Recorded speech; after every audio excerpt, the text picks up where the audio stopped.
말씀은 신약성경 야고보서 2장 13절 한 절입니다. 우리 한음성으로 같이 한번 읽도록 하십시다. 긍휼을 행하지 아니하는 자에게는 긍휼 없는 심판이 있으리라. 긍휼은 심판을 이기고 자랑하느니라. 다시 한번 읽도록 하겠습니다. 긍휼을 행하지 아니하는 자에게는 긍휼 없는 심판이 있으리라. 긍휼은 심판을 이기고 자랑하느니라. 아멘. 할렐루야. 주께서 오늘 이 시간 우리 모두에게 이 귀한 말씀을 통하여 은혜 주시기를 소원합니다. 함께 나누고자 하는 말씀의 제목은 긍휼 없는 심판입니다. 야고보서 2장 13절이 되겠습니다. 여러분들은 만약에 하나님의 성품을 나열한다면 어떻게 나열을 하실 수 있으실 것 같습니까? 성경에서는 하나님만이 가지고 계시는 성품인 절대적 성품이 있고 인간과 비슷한, 인간도 가지고 있는 비슷한 성품을 가지고 있는데 이 성품을 보편적인 성품이라고 말합니다. 오늘 본문을 통하여 함께 생각해 볼 것은 하나님의 보편적인 성품 가운데 긍휼에 대해서 한번 나누고자 원합니다. 긍휼이라는 히브리 말로 헤세드를 말합니다. 여러 가지로 번역됩니다마는 그러나 우리는 사랑 그리고 긍휼 또 은혜, 인내 등으로 번역이 많이 된 것을 우리는 발견하게 됩니다. 영어 성경에서는 이 헤세드가 mercy, 긍휼, 또 compassion, 연민의 정, 동정심 등으로 번역이 되어 있습니다. 긍휼을 신학적인 면에서 해석하면은 비참한 고통 속에 있는 죄인들을 불쌍히 여기시는 하나님의 사랑의 마음이라고 설명할 수가 있습니다. 좀 더 쉽게 표현한다면 마땅히 받아야 할 것을 받지 않게 하시는 하나님의 마음입니다. 인간은 그 죄값으로 마땅히 형벌과 저주를 받아야 하나 예수 그리스도 안에서 그 저주와 형벌을 받지 않도록 하시는 그것이 바로 하나님의 긍휼입니다. 불쌍히 여기는 마음이죠. 연민의 마음입니다. 구약 성경에서는 우리는 이스라엘에게 대한 하나님의 긍휼을 많이 보게 됩니다.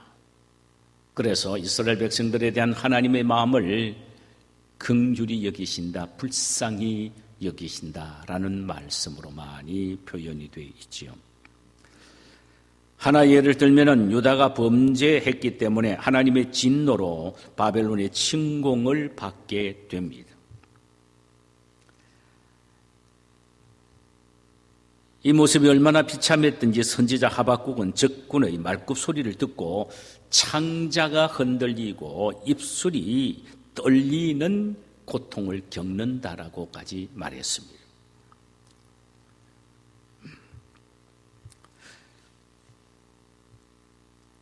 하박국 선지자는 하박국서 3장 2절에서 하나님의 긍휼에 대해서 이렇게 간구합니다. 여호와여 진노 중에서도 긍휼만은 잊지 마옵소서. 그 기도의 결과로 하박국서 3장 19절에서는 이렇게 그는 노래를 바꾸어서 부릅니다. 하나님의 긍휼을 기다리며 한탄의 기도를 했던 그가 하나님의 긍휼을 깨닫고 경험하고 난 후에는 찬양으로 이렇게 바뀌어집니다. 주 여호와는 나의 힘이시라. 나의 발을 사슴과 같게 하사 나를 나의 높은 곳으로 다니게 하시리로다. 나의 힘이 되시는 하나님이 나의 발을 사슴과 같게 하사 높은 데로 뛰어다니게 하신다. 무엇 때문에요? 하나님의 긍휼의 결과 때문에 이런 일이 일어나게 되었다는 것입니다. 구약 성경에 등장한 많은 인물들 가운데에 하나님의 긍휼에 대하여 가장 많이 언급한 사람이 있는데 그는 다윗이었습니다. 그는 하나님의 긍휼을 참 많이 찬양을 했지요. 시편 59편 17절에 나의 힘이시여 내가 주께 찬송하오리니 하나님은 나의 요새시며 나를 긍휼히 여기시는 하나님이시니이다.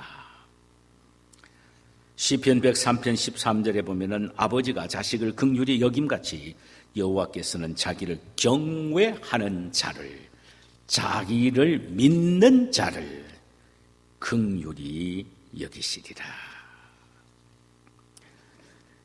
이렇게 하나님의 긍휼을 참 많이 찬양을 했습니다. 또 다윗은 하나님의 긍휼을 끊임없이 간구했습니다. 어떤 어려운 상황에 처해 있다 할지라도 하나님의 긍휼만 덧입게 되면은 다시 일어나고 회복되며 승리할 수 있다는 것입니다. 시편 40편 11절에 보니까 여호와여 주의 긍휼을 내게서 거두지 마옵소서 주의 진리와 인자와 진리로 나를 보호하소서. 하나님의 긍휼만 있으면 끝내줍니다. 그렇기 때문에 나에게 하나님의 긍휼만큼은 잊지 말아달라고 간구합니다. 시편 103편 4절에 보니까 내 생명을 파멸해서 속량하시고 인자와 긍휼로 관을 씌우소서. 아예 하나님의 긍휼이 관을 내버려 씌워달라는 것입니다.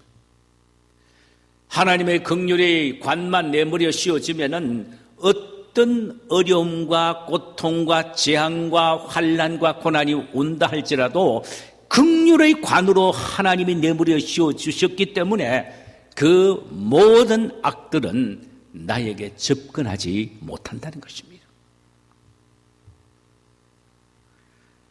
사실 그는 자신의 삶 속에서 하나님의 긍휼을 참 많이 경험했던 사람이었습니다. 10수년 동안 사울에 의하여 사방의 공격을 당했을 때 그가 구사일생으로 살아날 수 있었던 것도 하나님의 긍휼 때문이었습니다. 그러기에 그는 하나님의 긍휼을 끊임없이 간구하며 살았던 것입니다. 그는 하나님의 긍휼만 입으면 모든 환난과 역경에서 보호받을 수가 있고 하나님의 긍휼만 입으면 그는 어떤 실패 속에서도 다시 회복할 수 있기 때문이었다고 말합니다. 신약 성경에서는 하나님의 긍휼을 매우 구체적이고 실제적으로 설명해 주고 있는데요. 그것은 죄인이 지옥 형벌을 면하게 된 사건을 통했습니다. 이를테면 하나님을 믿지 않아 지옥 형벌을 면할 길이 없는 운명에 처해 있는 죄인들을 구원하기 위하여 하나님은 당신이 하나뿐인 아들 예수를 이 세상에 보내어 그에게 인간의 모든 죄를 짊어지워 대신 십자가에 피 흘려 죽게 하심으로 지옥 형벌을 면할 뿐만 아니라 하나님의 자녀가 되어 천국의 영광을 누리게 한 이것이 바로 하나님의 긍휼이라는 것입니다. 이에 대하여 베드로전서 1장 3절에서 베드로 사도는 이렇게 외치고 있습니다. 우리 주 예수 그리스도의 아버지 하나님을 찬송하리로다. 그의 많으신 긍휼대로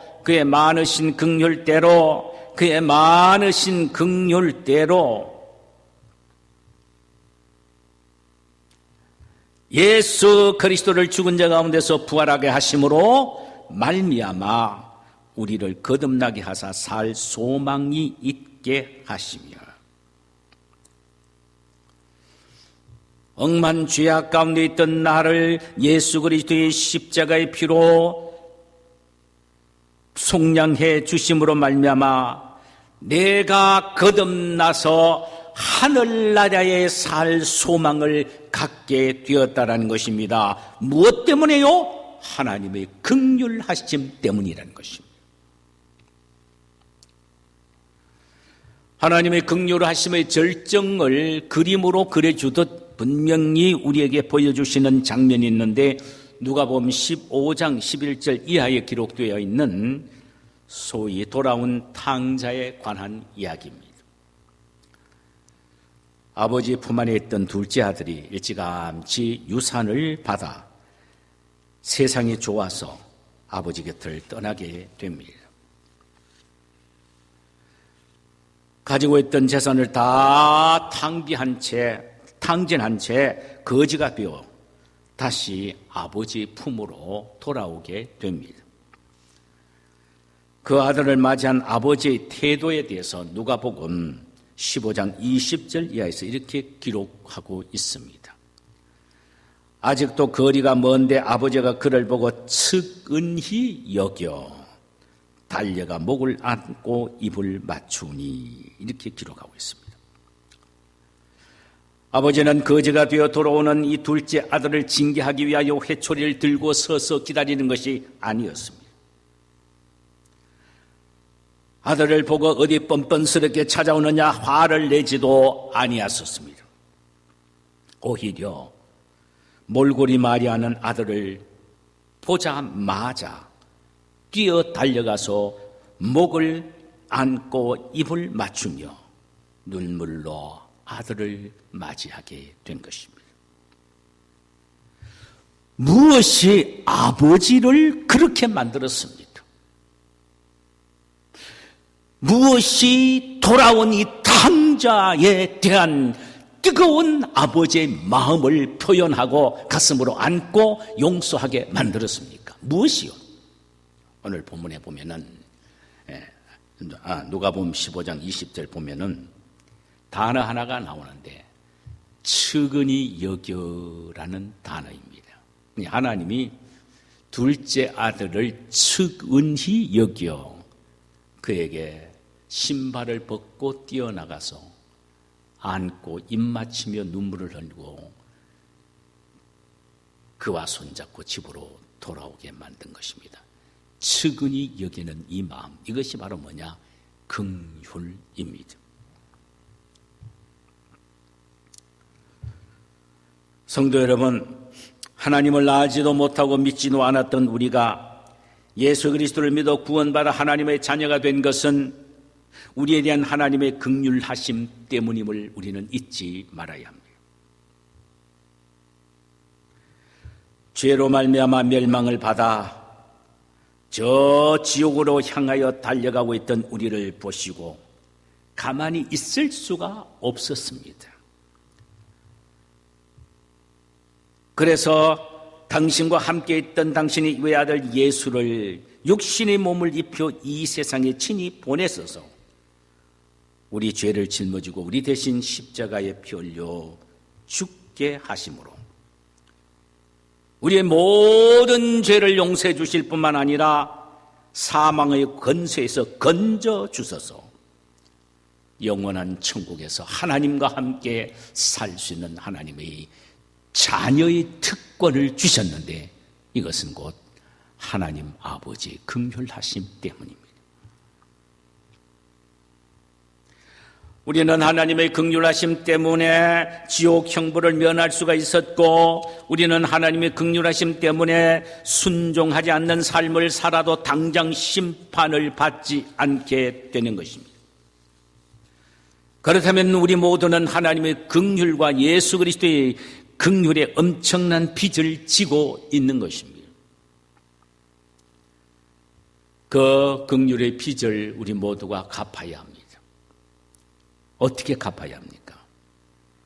그것은 우리의 이웃에 대한 실행을 통하여 갚아야 합니다.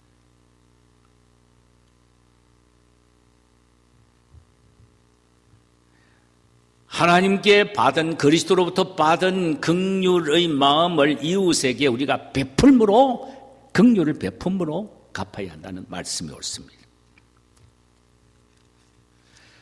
만약 하나님과 예수님에 대한 엄청난 긍휼의 빚을 지고 있는 사람이라면 어떻게 그 이웃을 차별할 수가 있겠습니까? 없습니다.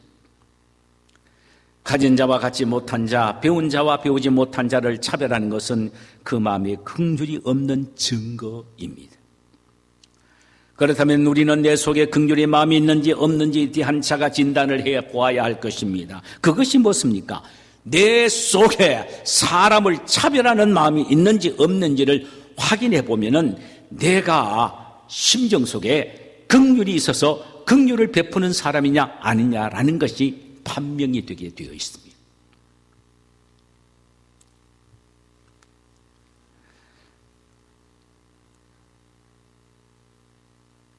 내 마음에 긍휼이 있느냐 없느냐?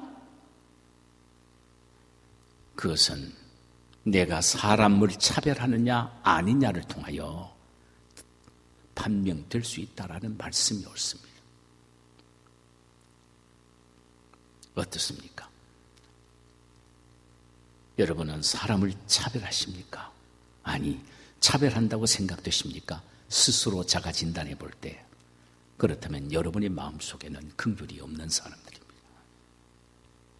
그러나 그리스도 예수 안에서 모두가 한 형제예요, 자매도 한 자매라고 생각하면서 전혀 차별의 마음을 느끼지 않는 사람이 계십니까? 그는 긍휼이 충만한 사람입니다. 만약 우리가 하나님으로부터 받은 긍휼의 빚을 다른 사람에게 갚는다면 마지막 날에 우리가 행한 긍휼에 의하여 하나님 앞에 당당히 설 수 있게 될 것입니다. 반대로 만약 우리가 이웃에게 긍휼을 베풀지 않고 편견하고 차별한다면 우리가 하나님 앞에 설 때 긍휼 없는 심판을 받게 될 것입니다. 그래서 오늘 본문 13절에 보니까 긍휼을 행하지 아니하는 자에게는 긍휼 없는 심판이 있으리라. 긍휼을 행하지 않는 자는 긍휼 없는 심판을 받게 된다는 것입니다. 우리는 본문 13절 마지막 부분의 말씀에 주목해야 할 것입니다. 긍휼을 베풀면 그 긍휼이 심판을 이기고 자랑한다. 묘한 표현입니다. 이 말씀의 의미는 이렇습니다. 여기에 긍휼이 심판을 이긴다는 말은 긍휼 때문에 심판을 전혀 두려워하지 않는다는 말씀이 됩니다. 우리는 이 말씀을 의미 있게 좀 더 쉽게 이해할 수 있기 위해서는 아예 주님의 말씀을 기억할 수가 있어야 합니다. 예수님은 산상보훈 마태복음 5장의 8복에서 이렇게 말씀하셨습니다.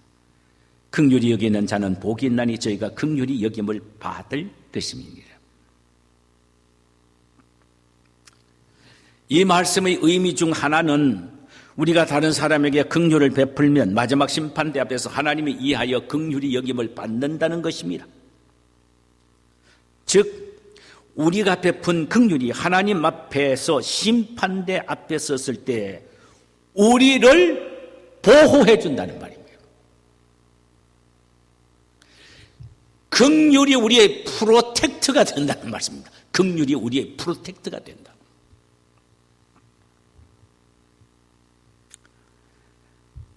여러분, 우리가 이 세상에서 많은 긍휼을 베풀면은 우리가 심판대 앞에 섰을 때 하나님이 우리의 허물과 죄를 보시지 않습니까? 그것에 따라 심판을 하시니까요. 그런데 우리가 이 세상에서 있을 때에 베풀었던 그 긍휼이 방패가 돼서 하나님이 나를 심판하시는 그 심판대 앞에 나를 보호해 주시고 막아 주신다는 말입니다.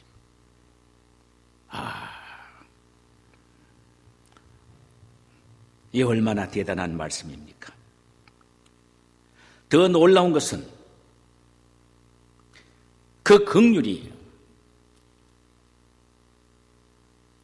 우리가 하나님 앞에 서서 심판을 받을 때 우리의 옹호자가 되고 변호자가 된다는 말입니다. 변호자. 이토록 귀중한 것이 긍휼입니다. 긍휼은 이 세상에서 베풀고 천국에서 모조리 거둬들이는 복된 저축입니다.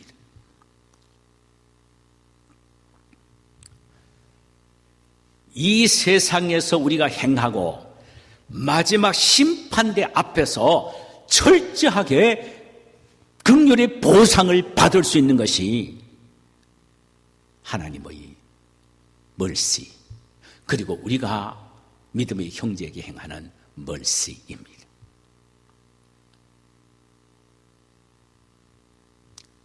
기억하세요.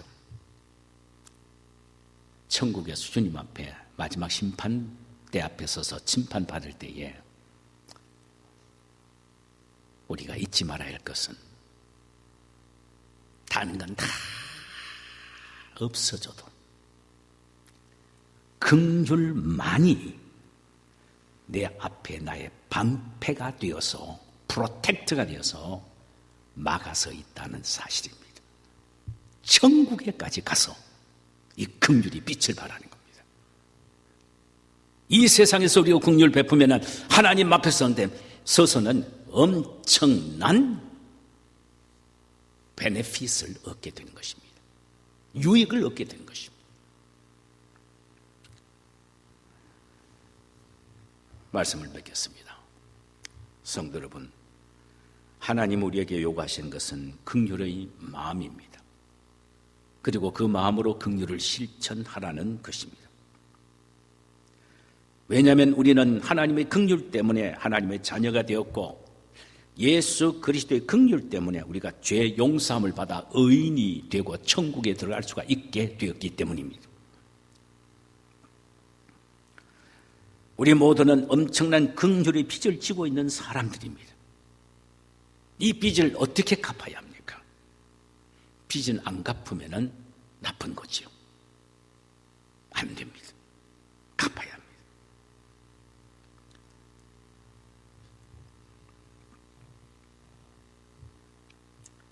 이웃을 격고 차별하지 말고 긍휼을 베풀므로 하나님으로부터 받은 긍휼을 우리가 갚을 수가 있는 것입니다. 그리하면 우리는 마지막 때 하나님의 심판대 앞에 설 때에 그 우리가 이 세상에서 행한 긍휼이 우리의 방패가 되어서 우리를 보호해 주는 것입니다. 우리 모두 이런 긍휼의 사람들이 되시기를 주님의 이름으로 축원합니다. 아멘. 우리의 찬송 한 장 부르실까요? 427장을 부르도록 하십시다. 마음 가난한 사람 복이 있나니 천국이 그들의 것임이요 늘 애통하는 이 복이 있나니 그들이 위로를 받으리라. 온유한 사람은 복이 있나니 그 땅이 기업이 될 것이요 사모하느니 복이 있나니 그들이 배부를 것이미요 긍휼히 여기면 복이 있나니 긍휼히 여김을 받으리라. 마음 청결한 사람 복이 있나니 그들이 하나님 볼 것이라. 화평케 하느니 복이 있나니 하늘의 큰 상을 받으리라. 핍박을 받느니 복이 있나니 천국이 그들의 것임이라. 주 위에 욕 보면 복이 있나니 하늘의 큰 상을 받으리라. 성부와 성자와 성령께 영광 영원히 돌리세. 할렐루야.